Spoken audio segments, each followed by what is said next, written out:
Well, everybody, I don't know about you, we're almost here. It's almost time. It's been quite a month, right? I don't know about you. I love me some Christmas. I do. I love all things Christmas. I even wrote it down because there were so many. I love sleigh bells ringing. I love the carolers singing. I love Santa Claus. Oh, my goodness. The more Christmas trees, the better. I love Christmas. I love the ho, ho, ho, the Rudy Toot Toot, the parumpa pum pump, the Silent Night, and the sugar plums. Does anybody have any idea what figgy pudding is?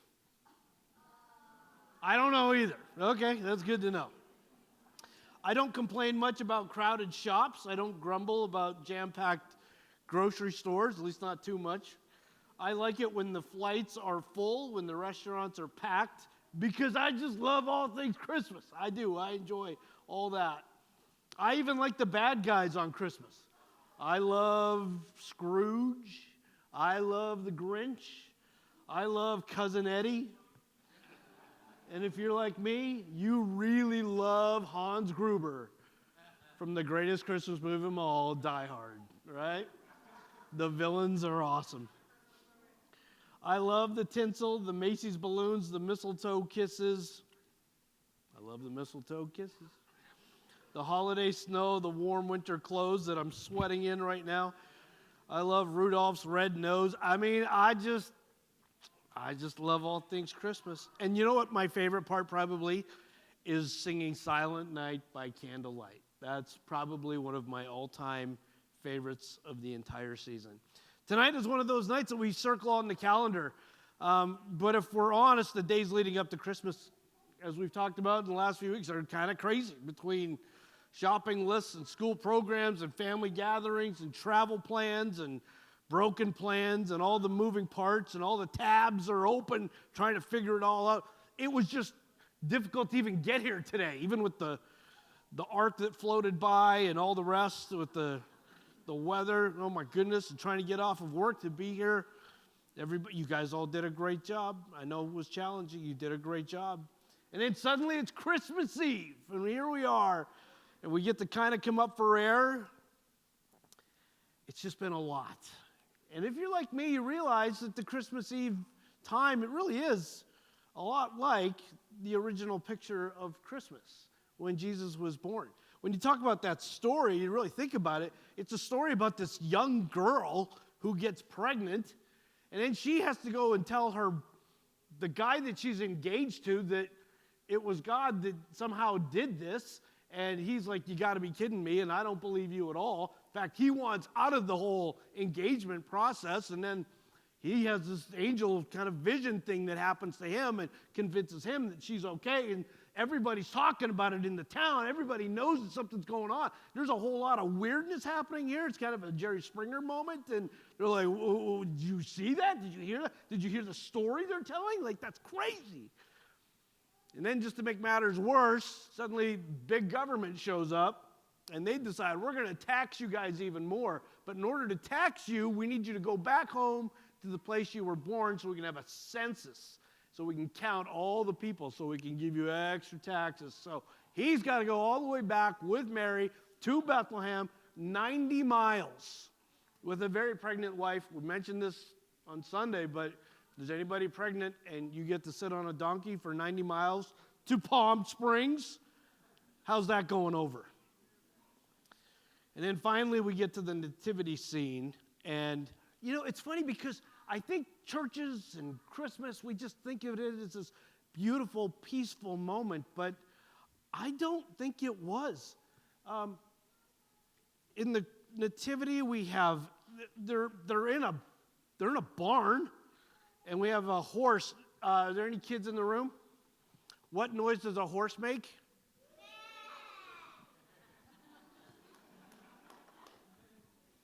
We have sheep. Any idea what a sheep makes? Meh, meh. Yep, there's a sheep. And then, this looks more like a bull. We have a dairy cow.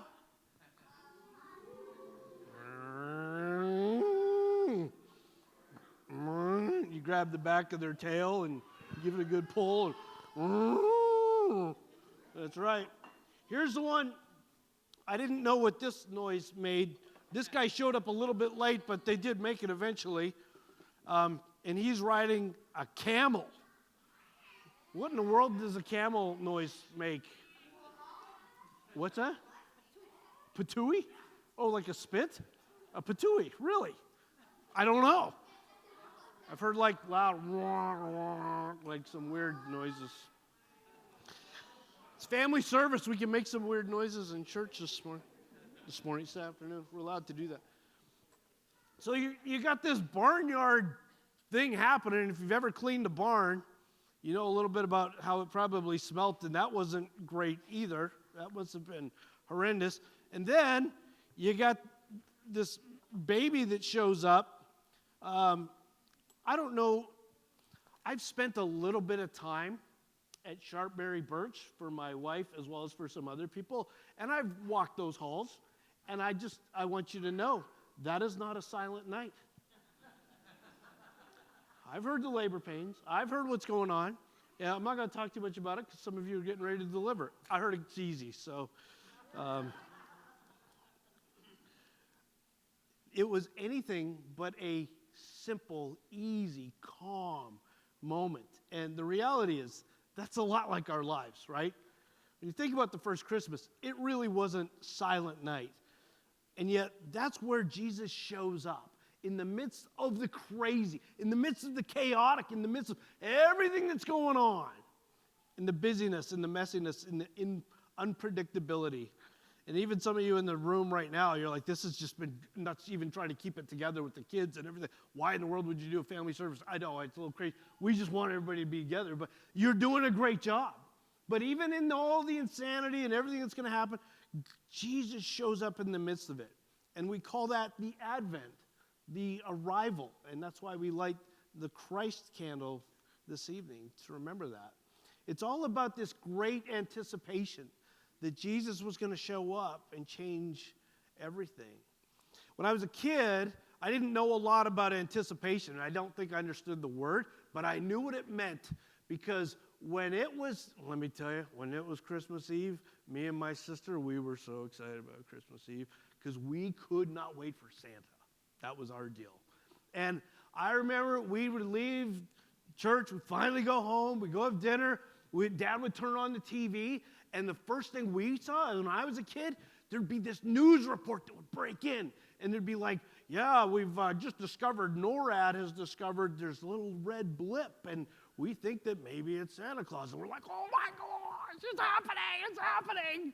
We were so excited, man. And my sister's excited. I'm running around, it's happening. They don't know what to do. And our parents would say, all right, you better go get your pajamas on, go get in the bathtub first. So we run to the bathtub, take bathtub, get out of the bathtub, running around, finally get our pajamas on. We're so excited. Well, did they show him again, right? We turn on TV. Where's he at now? He's getting a little bit closer. Oh, my goodness. We'd tell Mom, go get the cookies that we had made. We'd bring them to the fireplace just to put it there. Dad, put the fire out. Boom, okay, we get it all ready. We were excited. We were preparing. Dad, turn on the Christmas lights on the house. Because in my home, that's how you let Santa know where you live. So we would do all that. Finally, Mom and Dad would put us to bed. Probably a little Benadryl or something, I'm not too sure. But they would finally put us to bed, and we were just so excited. And it was all about the preparation. And we didn't even know it at that time. But really, that's what this is all about. It's all about, even for some of you tonight, this is one thing you have to check off the list, right? Of all the things that we are preparing for in the noise and the busyness and all of the things that we've been doing. But the good news is that God didn't wait for things to be just right for him to show up. He showed up in the midst of the chaos. Because peace doesn't come when life gets quieter. Peace shows up when God enters the scene. That's what this is all about. One of those things that we're reminded of the Christmas story is that no matter how loud and how chaotic and stressful and trying to figure it out, you got in-laws and expectations, and they become outlaws, and what are we doing for dinner, and who's cooking the meal, and do we have to go to their house, and how long do I have to go to their house for? Can we just do it? All of that insanity. And it's okay, because when Jesus enters the scene, darkness runs and fear runs away. I don't know about you. We watched it last night. My favorite telling of the Christmas stories, Charlie Brown. Right? I love it. I love it when Linus walks up, tells the whole story. In fact, when I was a kid, I watched it so many times, I memorized it because of that show. And so I know it. It's the King James Version and everything. That's the only way I know it. But there's an interesting thing that happens if you watch that. I don't know if you've ever paid attention. I mentioned it to my boy last night. When Linus is telling the Christmas story, he lets go of something. The one thing that he's held on to his whole life. He holds on to this one thing that gives him security and comfort. But at the moment that he says the word, fear not, you see his hands open. And there's a reason for that. And instead of me just talking about it, I think we should watch it. So I think we're ready to go.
I love that, you guys.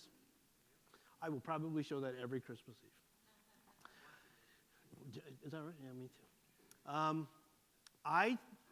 I just want you to understand what Charles Schulz wants you to understand. When he put that together, he wanted people to know that with the moment he said, fear not, stop holding on to stuff that you think will get you through life. Because the only peace that you will find is the peace through Jesus. And he's the one that will remove fear. He's the one that will release the expectation if you simply walk with him.